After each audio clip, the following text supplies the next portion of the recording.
Bureau de crédit. Donc, le bureau de crédit, c'est vraiment mal compris très souvent, OK? Puis c'est normal, on se le fait pas expliquer. Il n'y a jamais un moment où est-ce qu'on se fait, sauf si tes parents ont pris le temps de le faire, ce qui est une bonne chose, mais il y a personne qui vient vraiment nous enseigner comment ça fonctionne. Donc, je vais le faire. Donc, je vais le faire maintenant. Donc, la cote de crédit, c'est quoi? C'est un score qui vient définir tes habitudes de paiement. Donc, définir ton comportement de remboursement avec les créanciers, littéralement. Donc, c'est un score qui est de 300 à 934. 300 étant exécrable, 934 étant parfait. J'ai jamais vu ça. OK? Les extrêmes, jamais. Lorsque tu as un score en bas de 600 points, ça va pas bien. Il y a des lacunes, il y a des bobos, il y a des choses à corriger, il y a des retards possiblement. Bref, il y a plusieurs choses qui peuvent avoir créé ce pointage-là. Entre 600 et 680, c'est correct, mais c'est pas optimal. On veut pas nécessairement être là parce que, bon, les taux sont moins bons, parce que le bureau de crédit est moins bon, les risques que le dossier ne fonctionne pas sont plus élevés. Bref, c'est pas une très belle position.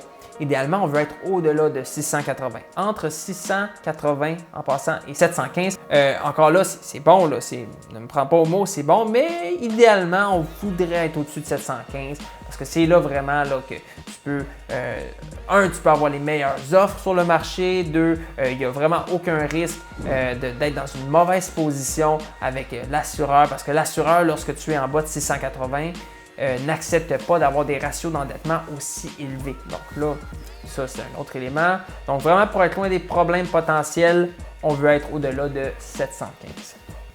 Donc ça c'est le pointage en question. Maintenant, qu'est-ce qui vient influencer ce pointage-là? Eh bien, c'est pas trop compliqué, on le sait tous un petit peu, mais on ne sait pas exactement. Mais en fait, les retards de paiement, donc ça c'est définitif, là, ça l'aide pas, c'est pas bon. Donc un retard de paiement va rester sur ton bureau de crédit pendant 7 ans. Donc on essaie d'éviter. Autrement, un bureau de crédit mince, donc de ne pas avoir beaucoup d'informations, donc beaucoup de prêts, de cartes de crédit, etc.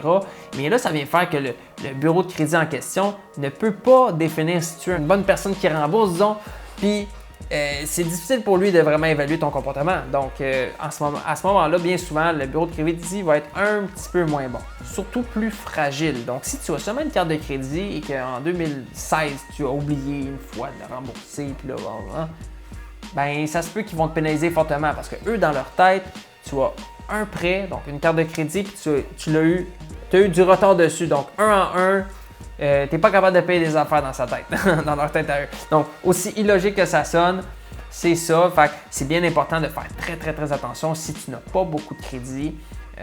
Comparativement, disons, à quelqu'un qui aurait 2 cartes de crédit, une marge de crédit, puis un prêt voiture, disons. Donc là, s'il y a un retard ici, des fois, ça peut être moins pire. À ne pas oublier que les retards incluent aussi les retards sur fournisseurs d'Internet et fournisseurs de téléphone cellulaire. Donc ça ici, ça entre dans tout ça puis ça vient t'impacter. Ensuite de ça, la limite. Donc on ne veut pas avoir trop d'argent sur notre carte de crédit. Donc on veut toujours se tenir en bas de 50 idéalement. Donc toujours comme dans toujours. Okay? Fait que vraiment là, disons que tu as une carte de 1000 $ puis tu veux faire un achat de 700 $ puis ta carte est à 0 $, bien là, tu préférerais mettre 200 $ d'avance sur ta carte puis après ça aller faire ton achat. Ça va être mieux de même.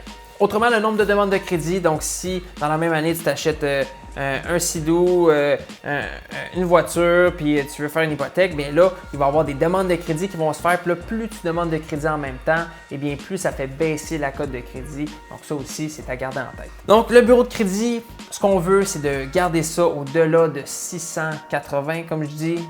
Autrement, si tu es en bas de ça, je te suggère de consulter, soit de me consulter ou de consulter le BUCC. Donc si tu écris ça sur Google, tu vas le trouver. BUCC, donc eux sont expertisés en redressement de crédit ou en conseil, disons, du moins pour ça. Mais ça, c'est surtout pour les cas plus amochés. Donc ça, c'est si tu es proche de 600, là, prends le temps de les contacter définitivement.